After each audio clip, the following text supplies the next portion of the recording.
शैव धर्म जो मैंने भगवान महादेव को पूजा करती पर आस्था रखी जो मैंने जीवन निर्वाह करती से मानक शैव कहुए तांकर जीवन जापन प्रणाली तांकर आस्था तांकर खाइबा पीवा सबकि अलग थाए पूजा पद्धति टिके अलग से मानक शैव कहुए। देवभूमि भारत रे अनेक प्रथा प्रचलित एवं अनेक धर्म मध्य प्रचलित शैव वैष्णव एपरिक अनेक गुड़े धर्म रही समस्त को समान अधिकार मध्य मिली। तेबे आज आमे जानिबा शैव धर्म क्या कहुए। आम सहित किसी शैव अच्छा जो माने कि वर्ष वर्ष धरी भवानीपाटना रे अवस्थान करि आसुछंती। आम सहित अच्छा डॉक्टर सेनापति आसंतु तांको सहित कथा हेबा। सर नमस्कार। न्यूज 18 को आपको स्वागत। सर जो आपनकर धर्म रही शैव धर्म बेस प्राचीन ए विषय कौन कह।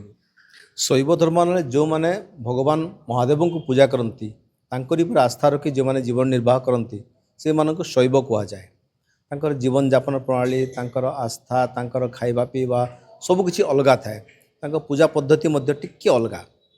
से मानक शैव कहुए। सर ये जो शैव आराधना एवं भवानीपाटना को आपण केमती आसते केबेठू आपणकर ये माने वंशानुक्रमिक भाव में शैव आराधना चली आसी। आमे माने हेलु देवांग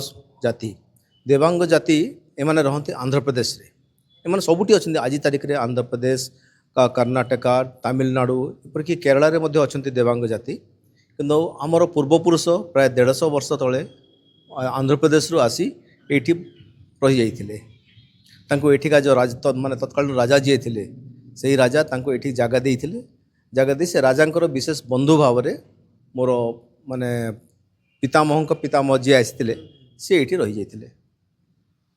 सर आउ गोटे जिनस सबु धर्मर विभिन्न प्रकार रीतिनीति रही है तो आपन शैव धर्मर जो रीतिनीति अच्छी ताहा मुख्यतः अन्य रीतिनीति ठू भिन्न किपरि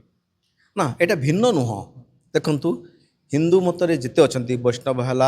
शैव है तांकर पूजा पद्धति प्राय प्राय प्राय गोटे प्रकार किंतु आराध्य देवता अलग थांती। जमी वैष्णव समाज रे आराध्य देवता है विष्णु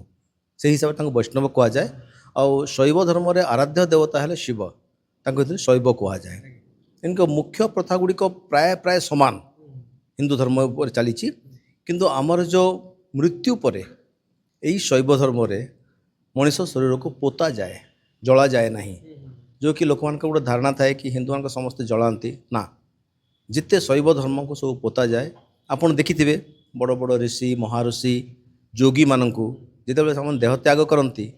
समाधि दि जाए पोड़ा हुए केवे। तो आम सहित आउ मध्य किसी बुद्धिजीवी अच्छा आसता सहित आलोचना करवा। सर जो कहले शैव धर्म रे आपण लास्ट को पोड़ा जाए नहीं ताकू पोता जाए तो ए विषय रे कौन महत्व रही। सर महत्व हूँ जेहेतु आम हिंदू धर्मावलम्बी जहाँ आम बड़ भाई कहले कि वैष्णव धर्म और शैव धर्म रे इन जनरल सब जगह पोता जाए कहीं से भगवान शिव को से मानती आउ भगवान शिव ये हिसाब रे आम समस्त लिंग पूजाटा को बेसी ये गुरुत्व दो आमर जो आमर पितृपुरुष देहांत करती से पोता जाए समाधि उपर लिंग स्थापन करा जाए तापर आमर जहाँ रीतिनीति आम बड़ मैंने शिखई से हिसाब से शैव धर्म हिसाब से पूजापाठ करा जाए। आज्ञा तो यही प्रथाटा प्राचीन काल आपणकर चली आसूची तो पुरातन सभ्यता एवं वर्तमान आधुनिक सभ्यता कौन असुविधा होची कौन आह्वान देखा मिलूची एवं कौन असुविधार सम्मुखीन होगा पड़ुची आपन देखंतु आज आधुनिक दुनिया रे जिते युव समाज आसुचंती आस्ते आस्ते आमर परंपरा को भूली जाउचंती। आमे चाहूचु जेहेतु आम माने मिडिल जनरेशन रो लोक आम आम समाज रे आमर जो बड़ माने जो प्रथा शिखई हिंदू धर्म हिसाब रे सेटा को केंती आगु नेबा आमे नहले आस्ते आस्ते आमर परंपरा सब लोप हो जीवो से लोप पाइबा आगु बचाई आम समस्त चेष्टा करिया कथा। अच्छा तो आउ मध्य किसी बुद्धिजीवी अच्छा आम सहित आलोचना करवा। सर जो आपणकर परंपरा रही जे मड़ शरीर को पोतीबार परंपरा तो कौटी पोती थांती एवं वर्तमान किपरि रही से जिनसटा आज्ञा जो मृत व्यक्ति आम रहिले सेटा आम शमशान रे का पोता जाए आउ सेटा एबे जो अच्छी आमे जो शमशान रे पोता हुए से जगहटा एबे से माने अख्तियार कर नहीं चंती जो जगार आम पूर्वपुरुष मो आम पाखे मुझे 2टा जेनेरेशन पूरा देखी आसुच्छी आउ से भितर आम सब से जगार ही आम पोता जाए आउ एबे आमको बहुत से असुविधार सम्मुखीन हवा पड़ी आउ से एबे से जो जगार आम श्मशानटा अच्छी रेकर्ड भी अच्छी सेटा कौन है एबे से माने अख्तियार गाँ लोक केते लोक से अख्तियार कर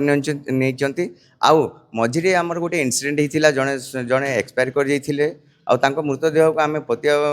से आम से गला को बहुत जुक्त बहुत चैलेंज आमको सम्मुखीन हवा पड़ा ता द्वारा आम कौन कलु से मृत व्यक्ति अन्य समाज शमशान को जाकि आम से ये पोता गला तो किंतु आमर से देखन सर सबुबले गोटे जिनस आम सम्मुखीन हवा बेले यहाँ आम केते आम भी बहुत काम बहुत जिनस बहुत संसार युवा सब आम काम धाम सब रोचे जदि आम खाली लड़ुवा बेले आम कर्मक्षेत्र आम केते करवा तो मो कहवा अनुसार एबे आपन जो कहले कि केते जुक्त कौन एबे आमको गोटे जिनस से जगाटा समस्त उपयोग आसू आमर भी उपयोग आसू केते लोग व्यक्ति से जो मझिरे आसिक कहते झगड़ा कर रोचते तो से आपड़ टे जदि आपण द्वारा आपण थ्रु जदि